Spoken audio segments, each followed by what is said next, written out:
ಸಚಿವೆ ಲಕ್ಷ್ಮೀ ಹೆಬ್ಬಾಳ್ಕರ್ ಅವರ ತವರಲ್ಲಿ ಅಮಾನುಷ ಘಟನೆಯೊಂದು ನಡೆದಿದೆ. 14 ದಿನದ ಹೆಣ್ಣು ಮಗುವಿಗೆ ತಂದೆಯೇ ವಿಷ ಹಾಕಿ ಕೊಂದಿದ್ದಾರೆ ಅನ್ನುವಂಥ ಆರೋಪ. ಹೆಣ್ಣು ಮಗು ಅನ್ನೋ ಕಾರಣಕ್ಕಾಗಿ ತಂದೆ ಮಗುವಿಗೆ ವಿಷ ಹಾಕಿ ಕೊಂದಿದ್ದಾರೆ ಅಂತ ಬೆಳಗಾವಿ ತಾಲೂಕಿನ ಉಕ್ಕಡ ಗ್ರಾಮದಲ್ಲಿ ಈ ಅಮಾನುಷ ಘಟನೆ ನಡೆದಿರೋದು. ಆ ವ್ಯಕ್ತಿಯ ಅಂದರೆ ಯಾರು ಆರೋಪ ಹೊತ್ತಿದ್ದಾರೋ ಆ ವ್ಯಕ್ತಿಯ ಪತ್ನಿ ಮತ್ತು ಪತ್ನಿಯ ಪೋಷಕರು ಅವ್ರ ಮೇಲೆ ಅನುಮಾನ ವ್ಯಕ್ತಪಡಿಸಿದ್ದಾರೆ. ಯಾಕೆಂತಂದ್ರೆ ತಂದೆ ಮಗುವನ್ನು ನೋಡೋದಕ್ಕೆ ಬಂದರು. ಇವ್ರು ನೋಡೋದಕ್ಕೆ ಬಂದು ಹೋದ ನಂತರ ಮಗು ಮೃತಪಟ್ಟಿದೆ. ಕೆಲ ಹೊತ್ತಲ್ಲೇ ಮಗು ಮೃತಪಟ್ಟಿದೆ. ಇವರು ವಿಷ ಹಾಕಿದ್ದಾರೆ, ಭೀಮರಾಯ್ ಅನ್ನುವಂಥ ವ್ಯಕ್ತಿ ವಿಷ ಹಾಕಿದ್ದಾರೆ ಅನ್ನೋದು ಇವರಿಗಿರುವಂಥ ಅನುಮಾನ. ನೋಡೋದಕ್ಕೆ ಬಂದ ಕೆಲವು ಗಂಟೆಗಳಲ್ಲಿ ಮಗು ಮೃತಪಟ್ಟಿದೆ. ತಂದೆಯೇ ವಿಷ ಹಾಕಿ ಕೊಂದಿರೋದು ಅಂತ ಕುಟುಂಬ ಸದಸ್ಯರಿಗಿರುವಂಥ ಅನುಮಾನ.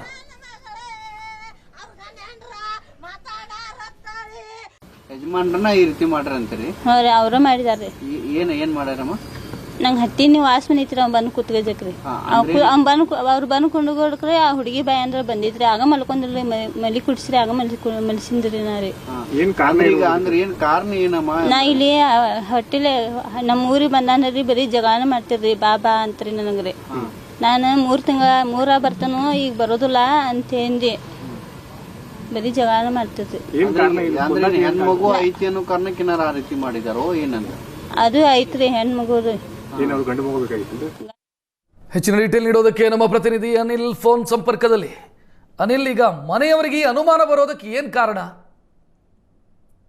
ಹೌದು ರಕ್ಷತ್, ಬೆಳಗಾವಿ ತಾಲೂಕಿನ ಉಕ್ಕಡ ಗ್ರಾಮದಲ್ಲಿ ಈ ಒಂದು ಅಮಾನವೀಯ ಘಟನೆ ಆಗಿರುವಂತದ್ದು. ಶೀಲಾ ಭೀಮರಾವ್ ದಂಪತಿ ಮೊದಲ ಮಗು ಆಗಿರುವಂತದ್ದು. ಅದು ಗಂಡ್ ಮಗು ಆಗುತ್ತೆ ಅಂತ ಭೀಮರಾವ್ ಕೂಡ ನಿರೀಕ್ಷಿಸಿದ್ರು. ಆದ್ರೆ ಹೆಣ್ ಮಗು ಆಗಿದೆ ಅಂತ ಹೇಳಿ ಮಗು ಡೆಲಿವರಿ ಆದ ಬಳಿಕ ಆಸ್ಪತ್ರೆಯಿಂದ ಮಗು ಹಾಗೂ ತಾಯಿ ಇಬ್ರು ಆರೋಗ್ಯ ಇದ್ದಾರೆ ಅನ್ನೋ ಕಾರಣಕ್ಕೆ ತವ್ರ ಮನೆಗೆ ಹೋಗಿದ್ರು. ಬಾಣಂತಿಯ ಆರೈಕೆ ಕೂಡ ಶೀಲಾ ಇರುವಂತದ್ದು. ಹೀಗಾಗಿ ಮಗುವಿನ ನೋಡೋಕೆ ಸೋಗಿನಲ್ಲಿ ಬಂದಂತಹ ಭೀಮರಾವ್ ಏನಿದ್ದಾನೆ, ತಾಯಿ ಹೊರಗೆ ಹೋದಂತ ಸಮಯದಲ್ಲಿ ಆ ಮಗುವಿಗೆ ವಿಷವನ್ನ ಹಾಕಿದ್ದಾನೆ ಅನ್ನುವಂಥದ್ದು ಈಗ ಶೀಲಾ ಹಾಗೂ ಶೀಲಾ ಪೋಷಕರ ಆರೋಪ ಆಗಿರುವಂತದ್ದು.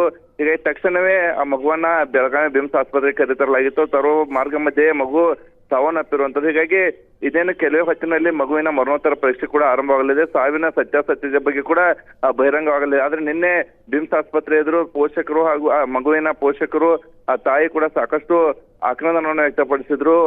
ನಮಗೆ ಮನೆಗೆ ಮಹಾಲಕ್ಷ್ಮಿ ಬಂದಿದ್ಲ ಅಂತೇಳಿ ಅವರು ಖುಷಿಯಲ್ಲಿದ್ರು. ಆದ್ರೆ ಆ ಭೀಮರಾವ್ಗೆ ಗಂಡ್ ಮಗು ಬೇಕಾಗಿತ್ತು ಅನ್ನೋ ಕಾರಣಕ್ಕೆ ಈ ರೀತಿ ಕೃತ್ಯ ಎಸಗಿತಾನ ಅನ್ನುವಂತಹ ಆರೋಪಗಳು ಕೂಡ ಇರುವಂತದ್ದು. ಇನ್ನೇನು ಕೆಲವೇ ಹೊತ್ತಿನಲ್ಲಿ ಮರಣೋತ್ತರ ಪರೀಕ್ಷೆ ಆದ ಬಳಿಕ ಸಾವಿನ ಸತ್ಯಾಸತ್ಯತೆ ಗೊತ್ತಾಗಲಿದೆ. ಆದ್ರೆ ಈ ಘಟನೆ ನಡೆದ ಬಳಿಕ ಆತನು ಕೂಡ ಆಸ್ಪತ್ರೆಗೆ ಬರ್ಬೇಕಾಗಿತ್ತು. ಆಸ್ಪತ್ರೆಗೆ ಬಂದು ಮಗುವನ್ನ ನೋಡ್ಬೇಕಾಗಿತ್ತು. ಆದ್ರೆ ಆತ ನಿನ್ನೆಯಿಂದ ಮಗು ಸತ್ತ ಬಳಿಕ ನಿನ್ನೆಯಿಂದ ಕೂಡ ಆತ ಪರಾರಿಯಾಗಿರುವುದು. ಎಲ್ಲೊಂದ್ ಕಡೆ ಆತನೇ ಈ ಮಗುವಿನ ವಿಷ ಹಾಕಿ ಕೊಂದಿದಾನ ಅನ್ನುವಂತ ಅನುಮಾನಗಳು ಪೊಲೀಸರು ವ್ಯಕ್ತಪಡಿಸಿರುವಂತದ್ದು. ಹೀಗಾಗಿ ಮರಣೋತ್ತರ ಪರೀಕ್ಷೆ ಬಳಿಕ ಸತ್ಯಾಸತ್ಯತೆ ಹೊರಬೀಳಲಿದೆ. ಇನ್ನೇನು ನಾಪತ್ತೆಯಾಗಿರ್ತಕ್ಕಂತಹ ಭೀಮರಾವ್ನ ಪತ್ತೆಗೂ ಕೂಡ ಈಗ ಕಾಟ್ಟಿ ಪೊಲೀಸರು ಶೋಧ ಕಾರ್ಯವನ್ನು ನಡೆಸಿರುವಂತದ್ದು. ರಕ್ಷತ್, ಥ್ಯಾಂಕ್ ಯು ಅನಿಲ್ ಮಾಹಿತಿಗೆ.